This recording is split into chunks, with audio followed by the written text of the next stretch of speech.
O encontro de hoje é da física, mas também é da exposição sobre o bacharelado e a licenciatura. No concurso atual da UFPR, o curso de física, em licenciatura especificamente, foi o curso que teve o menor número de candidatos que o procuraram, 2,99. Sim, você encontra isso no site da própria UFPR. E a indagação é muito simples. Por que pouca gente deseja dar aulas de física? As respostas são várias, mas uma delas com certeza é o grau de dificuldade que a física oferece. Porque a física está presente em todas as situações. Já falávamos sobre isso em outro programa. Não há momento em que a física não se faça presente. Da medicina ao cotidiano, do direito à sua força na engenharia. Lá está a física predominando e pertencendo a todo esse processo.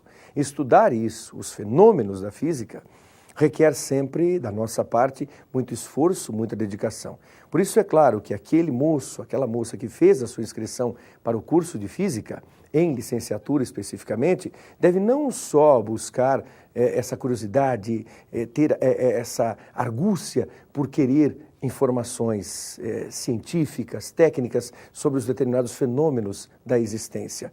Mas também é fundamental que queira repassar esse conhecimento para o outro indivíduo, pois só funciona bem um professor de física quando ele alia todo o seu conhecimento técnico à didática. A didática é como passar isso adiante aos outros. Por isso é necessário que entendamos que se o indivíduo que estuda física não se sente apto para transferir conhecimento, muitas vezes de maneira mais simplificada e de maneira mais rápida, é necessário que ele busque o bacharelado.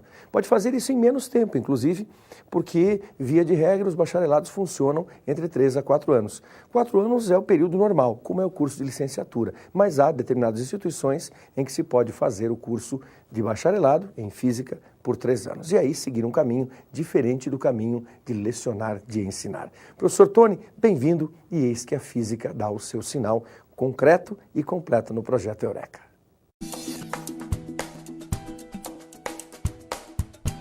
Olá galera, mais uma aula do Eureka. Hoje nós vamos falar a respeito de mecânica celeste. Uma outra parte da mecânica que a gente já está estudando, a parte da dinâmica, a gente estudou até a aula passada. A mecânica celeste é bastante interessante porque tem a ver, envolve às vezes até conceitos religiosos, como que formou o universo, mas especificamente hoje a gente vai falar a respeito das leis de Kepler. O céu sempre fascinou o homem, servindo como orientação para os navegadores, por exemplo, na época dos descobrimentos, grandes descobrimentos. É um tema corrente para os poetas, para falar de amor. Desperta na humanidade um desejo de descoberta. Isso levou os homens inicialmente a criar, sem instrumentos de medida, utilizar o céu para se localizar dentro da Terra, tá? E esse advento de utilizar o céu possibilitou o desenvolvimento também dos instrumentos de observação, como é o caso da luneta, que possibilitou ao ser humano iniciar um estudo mais detalhado da imensidão do cosmos.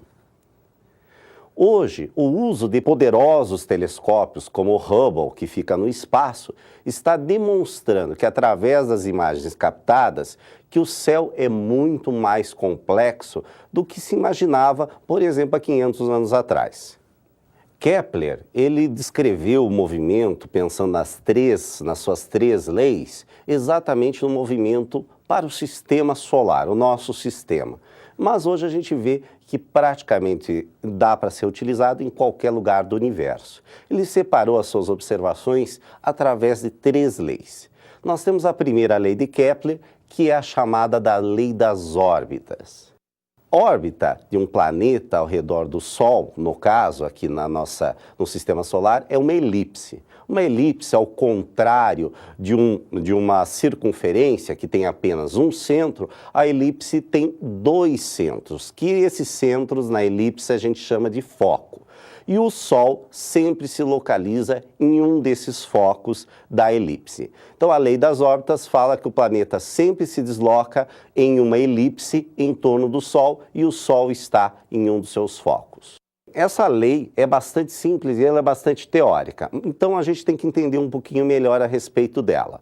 Então, quando o planeta está girando, nós vamos ter uma posição mais externa, ou seja, mais longe do Sol, e uma posição mais próxima do Sol. Essas distâncias, a gente vai da distância do centro, por exemplo, pegando um exemplo como a Terra, do centro da Terra até o centro do Sol, a gente vai chamar do raio dessa trajetória. E nós vamos ter dois raios, então, um raio, esse raio, dois ou mais, né, a cada posição que a gente vai trabalhando. A menor posição que ele vai ter, a menor distância do Sol, nós vamos ter o raio menor. E vamos ter a maior distância, quando ele está na outra extremidade da elipse, que vai ser o raio maior. A gente vai considerar uma média entre as duas, tá ok? Bem, a segunda lei de Kepler, que é conhecida como a lei das áreas. Essas informações que eu dei é exatamente para a gente entender um pouquinho melhor a respeito dessa segunda lei de Kepler, que diz que o raio vetor, que é esta média, é a linha imaginária que une o Sol ao planeta e varre áreas iguais em tempos iguais. Então, agora observando a figura que está na tela, nós observamos as duas áreas. Nós vamos ver a posição lá na parte mais externa, ou seja, mais longe do Sol, duas posições que a gente considera que o planeta vai descrever. Unindo na posição 1, o centro do Sol ao centro do planeta, e da posição 2, do centro do Sol ao planeta, vai formar uma área que nós estamos destacando agora. Esta área, nós observamos que o planeta está se deslocando, parece que na elipse, uma menor distância, porém ele formou uma área. No caso, quando ele está mais próximo ao Sol, nós vamos usar a mesma técnica. A posição 1, que a gente começa a marcar o tempo, o raio do centro do Sol até o centro do planeta, a posição 2, do centro do Sol ao centro do planeta, vai ter uma outra área. Só que aqui a gente tem uma impressão, e verdadeira, que o planeta está se deslocando mais. E parece que a área aqui é diferente da outra área. Mas, pela segunda lei de Kepler, essas áreas serão iguais, porque o tempo das posições, naquela mais afastada do Sol ou mais próximos, os tempos são os mesmos, e é o que rege a segunda lei de Kepler. Já a terceira lei de Kepler, também conhecida como lei dos tempos, é a primeira lei, vamos dizer, mais matemática de Kepler, que diz o seguinte: o quadrado do período de qualquer planeta é proporcional ao cubo da sua distância média ao Sol. Relembrando, período é o tempo que o planeta leva para dar uma volta completa. A gente já viu esse conceito quando nós trabalhamos o movimento circular.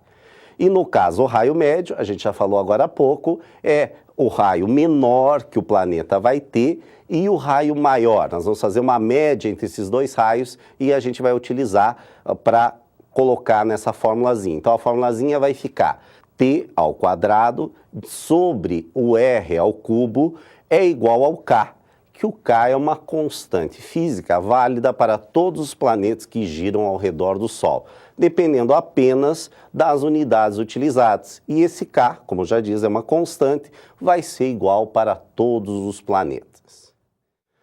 Uma outra lei da mecânica celeste, bastante importante, é a lei de Newton para a gravitação universal. A gente já falou de Newton a respeito do movimento, que a gente tinha as três leis de Newton: a lei da inércia, a segunda lei de Newton, que refere-se à força com a aceleração, e também a terceira lei de Newton, que é a ação e reação. Essas três leis de Newton, elas foram desenvolvidas exatamente para o Newton poder determinar a aceleração gravitacional, a força de atração gravitacional que ele queria fazer para o sistema solar.